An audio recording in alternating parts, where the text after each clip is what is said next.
కాళేశ్వరం కట్టి 1,00,000 కోట్లు తిన్నారు గానీ ప్రాజెక్టు నుంచి చుక్క నీరు పారలేదని సీఎల్పీ నేత భట్టి విక్రమార్క ఆరోపించారు. బీఆర్ఎస్ ప్రభుత్వం కృష్ణా నదిపై పాలమూరు తప్ప ఒక్క కొత్త ప్రాజెక్టు కట్టలేదన్నారు. గాంధీ భవన్లో కాంగ్రెస్ రాష్ట్ర వ్యవహారాల ఇన్ఛార్జ్ మాణిక్రావు ఠాక్రే అధ్యక్షతన జరిగిన విస్తృత స్థాయి సమావేశంలో ఆయన మాట్లాడారు. కాంగ్రెస్ కట్టిన ప్రాజెక్టుల వల్లే తెలంగాణలో 24 గంటల విద్యుత్ సాధ్యమవుతుందని భట్టి విక్రమార్క అన్నారు. కాంగ్రెస్ తవ్విన కాలువల్లోనే బీఆర్ఎస్ సర్కార్ నీడిస్తుందని విమర్శించారు. కాంగ్రెస్ సృష్టించిన సంపదతోనే హైదరాబాద్లో భూముల రేట్లు పెరిగాయన్నారు. రేట్లు పెరగడంతో బీఆర్ఎస్ ప్రభుత్వం ఆ భూములను అమ్ముతోందని ఆరోపించారు. బ్రహ్మాండంగా నీళ్లు తెచ్చామని బీఆర్ఎస్ టీఆర్ఎస్ పార్టీ ప్రభుత్వాన్ని ఒకటే అడగండి. మన రాష్ట్రం 2 జీవనదుల మధ్యలో ఉన్నటువంటి దక్కన్ పీఠభూమి, ఇటు కృష్ణా నది అటు గోదావరి నది. గోదావరి నది పైన దాదాపు 1 దశాబ్ద కాలం వచ్చింది రాష్ట్రం ఏర్పడి. ఇంతవరకు 1 ఎకరానికైనా మీరు నీళ్లు ఇచ్చారా?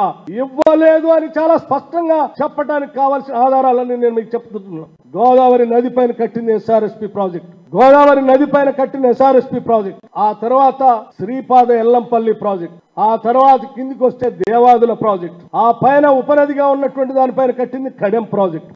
ఈ ప్రాజెక్టులు తప్ప గోదావరి నది పైన ఇంకా కొత్త ప్రాజెక్ట్ ఏది ఒక్కటి కూడా కట్టలేదు, కట్టి నీళ్ళు ఇచ్చింది కూడా లేదు. అంటే దశాబ్ద కాలం నుంచి ఈ రాష్ట్రం ఏర్పడిన తర్వాత గోదావరి నది పైన కొత్తగా అదనంగా మీరు ప్రాజెక్టు కట్టి 1 ఎకరానికి నీళ్ళు ఇచ్చిన